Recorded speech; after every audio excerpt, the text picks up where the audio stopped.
Salve meus amigos, bem-vindos a mais um vídeo aqui no canal. Seguindo o último vídeo que eu fiz falando sobre jogos que eu dormi jogando, e muita gente até gostou bastante desse tema, achou divertido o vídeo, eu resolvi fazer um novo vídeo agora falando sobre jogos que eu passei mais de 100 horas jogando. Se eu gostei é muito importante, deixa ele no começo do vídeo, convido você a se inscrever no canal para você não perder nenhum dos vídeos que a gente lança aqui todos os outros dias. Eu tenho gostado muito de fazer essas listas, então provavelmente vai ter mais listas aqui no Professor, até porque é um conteúdo que vocês gostam de assistir também, né? Então, vamos lá, clã.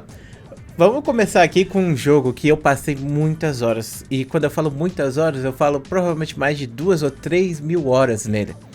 Quando você pensa que alguém passou 3 mil horas jogando um jogo, você fica pensando, nossa, é possível isso?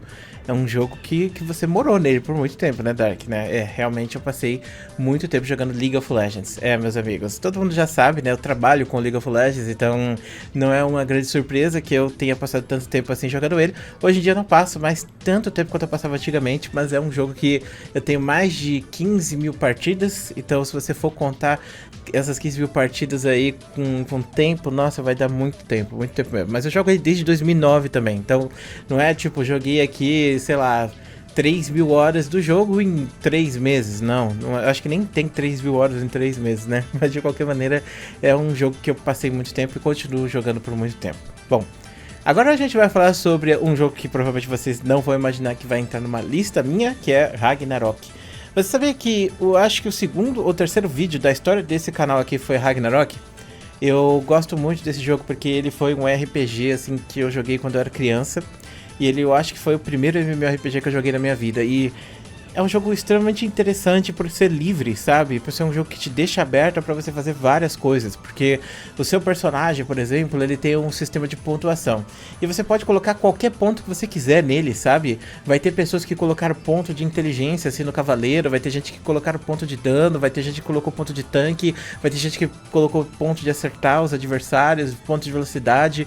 E você pode fazer vários builds diferentes. Por exemplo, tinha um build lá que era o cavaleiro que batia com a lança, que usava força e destreza, tinha o build do cavaleiro que usava espada e batia muito rápido, tinha o build do tanque genérico que a gente conhece muito bem. E uma coisa que eu gostava muito no Ragnarok, que eu nunca mais vi em outros RPGs, é que quando você ia trocar de função, porque no Ragnarok você começava como noviço, né? Todo mundo começava como um noviço. Na verdade, noviço no Ragnarok era outra coisa, mas eu tô falando aprendiz mesmo, sabe? Você começava com uma classe que era tipo uma tábula rasa, e conforme você ia jogando e adaptando esse personagem, ele ia se transformando. E aí, quando você estivesse num nível, você poderia simplesmente ir para uma cidade e nessa cidade fazer uma quest, que no caso era como se fosse um desafio ou tinha uma prova para você responder questões e você tinha que sobreviver a essa prova até o final. Chegando no final dela, você seria promovido para uma dessas funções do jogo. Então, por exemplo, se você quisesse ser um cavaleiro, você tinha que ir até a cidade dos cavaleiros e lá na cidade dos cavaleiros você iria se transformar num aprendiz de cavaleiro, né, num espadachim. E aí você iria ter que jogar boa parte da sua gameplay como esse aprendiz espadachim, não, aprendiz de cavaleiro no caso espadachim, e aí depois você pegaria um nível e poderia avançar pro próximo tier, no caso fazendo uma mega quest e coisa do tipo. Era muito, mas era muito interessante esse sistema. Era tão interessante que até hoje eu penso que poderia ter mais MMORPGs com ele. Ele coloca uma barreira? Sim, coloca, porque muitos jogadores já entram no jogo como, por exemplo, no Warcraft. Você já escolhe a sua função e você tá nela. Agora, se você começasse em outra função e tivesse que desenvolver para pegar outra, é um negócio que desanima às vezes. Mas ao mesmo tempo abre muito a questão da imersão, de você fazer parte daquele jogo, de você entender, por exemplo, que tem uma cidade que é a cidade dos cavaleiros, que tem uma cidade que é a cidade dos ferreiros, que tem uma cidade que é a cidade da 25 de março, sabe? Porque tem uma loja lá no chão, todo mundo faz um monte de lojinha. É uma parada muito legal, sério. E, bom, enfim, eu passei mais de 100 horas jogando Ragnarok, na verdade bem mais de 100 horas jogando Ragnarok, porque é um jogo que eu jogo desde que eu era criança. Mas a última vez que eu joguei Ragnarok, acho que vai fazer alguns anos já, vai fazer uns 5 anos que eu não jogo ele. Mas é um jogo que ainda muita gente joga até hoje, né? Agora a gente vai falar do meu FPS favorito de todos os tempos, que é o TF2. Eu gosto muito, muito mesmo de Battlefield, eu gosto muito de Bad Company, porque esses jogos de tiro, em que você depende de fazer objetivos e não de fato saber jogar ou mirar no adversário, me divertem muito, sendo que o Bad Company é o melhor jogo, assim, de tiro realista que eu joguei, mas eu não passei tanto tempo no Bad Company quanto eu passei no Team Fortress 2. Cara, eu tenho mais de 1000 horas de Team Fortress 2, e esse jogo aqui, antes do League of Legends, ele era o meu League of Legends, sabe? Porque eu passava os dias jogando, eu acordava pra jogar Team Fortress e ia dormir jogando Team Fortress, era mais ou menos assim que acontecia. E eu tinha vários amigos que jogavam também, e cara, eu tenho muitas saudades dele, uma pena que a Valve meio que matou ele, né? Eu até poderia citar outros jogos da Valve aqui nessa lista, como por exemplo o Counter-Strike, ou até mesmo Dota 2, que eu também tenho muito tempo de jogo, mas não é a mesma coisa, sabe? Porque o TF2 realmente ainda tá no meu coração, e às vezes eu sinto saudades e tenho vontade de baixar ele, jogar novamente, mas aí eu fico triste de pensar no que esse jogo se tornou, no como a Valve colocou práticas bizarras de monetização dele, inclusive foi a Valve que começou com essa porcaria de coisa de estético no personagem, e isso no Team Fortress 2 virou uma doença, tanto que tem um vídeo aqui sobre isso, e inclusive esse foi o meu TCC, onde eu falava sobre a forma que os jogadores interpretavam esses itens cosméticos e como isso mudava o comportamento deles dentro do jogo online, e eu acho muito interessante ainda essa discussão, mas de qualquer maneira foi justamente isso que fez eu me afastar dele, né, e conhecer League of Legends. Bom, de qualquer maneira, agora vamos falar sobre um jogo que eu amo muito, que é o Bafo do Selvagem.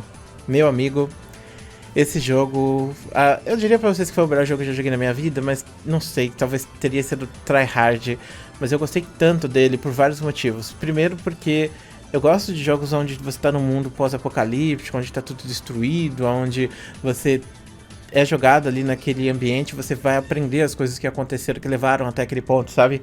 E no caso do Bafo do Selvagem, ele tem uma história muito interessante, muito instigante, muito emocional, maravilhosa, maravilhosa, simplesmente maravilhosa. E é um jogo que ele te dá liberdade absoluta. Eu acho que foi o primeiro jogo que eu joguei que, tipo, te dava essa liberdade, porque geralmente, por exemplo, tem jogos como GTA que você tem uma certa liberdade pra fazer coisas, mas você tem limitações. Por exemplo, você não pode ter todas as armas do jogo de cara, você tem que ir avançando pra abrir novas seções do mapa, pra você poder explorar novas seções do mapa.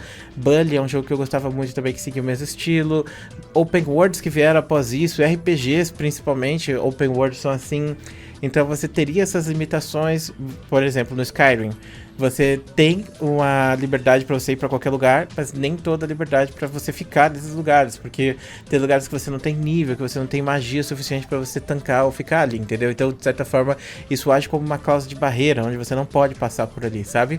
E nesse caso do Bafo do Selvagem, não. Você pode, por exemplo, começou o jogo, vai lutar contra o último chefe, e você pode lutar contra o último chefe sem nada e matar ele e ganhar o jogo, entendeu? Porque é um jogo totalmente aberto, isso eu gostei muito. Nossa, como eu gostei disso, Clã, sério, achei isso maravilhoso, realmente um jogo de tirar o chapéu aí da Nintendo. Inclusive o mundo dele é maravilhoso, porque tipo, você vai explorando o mundo e eles escreveram o mundo de uma forma que, dependendo do visão que você tá olhando, você vê o mundo de uma forma, tem uma posição aqui, uma posição ali, e isso influencia demais, né, as coisas. Então realmente um jogo maravilhoso, realmente, sei lá, tipo, passei mais de 100 horas e passaria de novo, e foi um jogo que eu terminei ele 100%, inclusive foi um dos poucos jogos porque eu não tenho paciência pra terminar, mas ele eu tive, e depois de terminar 100% eu ainda fiquei com vontade de continuar, de terminar novamente, começar um novo save, começar do zero e fazer tudo de novo, sabe?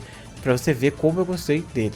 E bom, agora que a gente falou de mundo pós-apocalíptico, você deve ter pensado em Fallout. Sim, Fallout estaria aqui na lista, e é um jogo que eu também terminei ele em 100%, que foi o Fallout 3. E eu não só terminei o Fallout 3, mas todas as suas expansões de 100%. Só que eu fico triste, porque tipo, eu gostei muito do Fallout 3, mas o Fallout 4 e o Fallout o 76, nem quis pegar o 76, mas o Fallout 4 especificamente, ele não me pegou da mesma forma, sabe? Ele não, sei lá, eu acho que o fato de você estar num mundo aberto como o Fallout 3, que segue um pouco o estilo do Oblivion, que segue um pouco o estilo do Skyrim, você se sente melhor, porque lá no Fallout 4 você tem uma quest que você tem que seguir, que você tem que fazer coisas, que você tem que interagir, e no meio disso, de você interagir com essa quest, com essas pessoas, você vai abrindo outros espaços, abrindo outras quests, e você tem um personagem ali, que você vê ele falando e coisas do tipo, isso quebra um pouco, sabe? Porque não é você que tá ali decidindo, sabe? E as questões que o Fallout faz você decidir, elas são muito pesadas, pelo menos no 3, isso me agradou demais. Por exemplo, tinha uma quest que era a quest dos vampiros. Essa quest dos vampiros era maravilhosa. Você chegava lá no lugar e aí tinha um velhinho olhando e falando: eu não posso sair daqui porque senão vão atacar aqui as pessoas, então eu tenho que ficar aqui o tempo todo. Por favor, entra lá na casa e fala para as pessoas alguma coisa, sabe? E aí você vai, entra dentro do lugar lá que o velhinho pediu, você chega dentro da casa e tá todo mundo morto lá. Então o velhinho tava há tempos olhando, vigiando aquilo e no final das contas não tava servindo de nada essa vigia que ele tava fazendo, sabe? E aí você vai pra quest lá dos vampiros lá embaixo, né? E você começa a discutir com eles, e aí você tem várias opções. Se você botou força no seu personagem, você pode, tipo, espancar o cara e fazer ele te dizer as coisas, ou se você for inteligente, sabe? Isso é uma coisa que faltou pra mim no Fallout 4. Eu senti que as direções, elas são menores em comparação aos outros, e isso foi uma coisa que me desanimou bastante dele. Mas o Fallout 3 é tão incrível que, como eu disse, eu fiz 100% nele, né?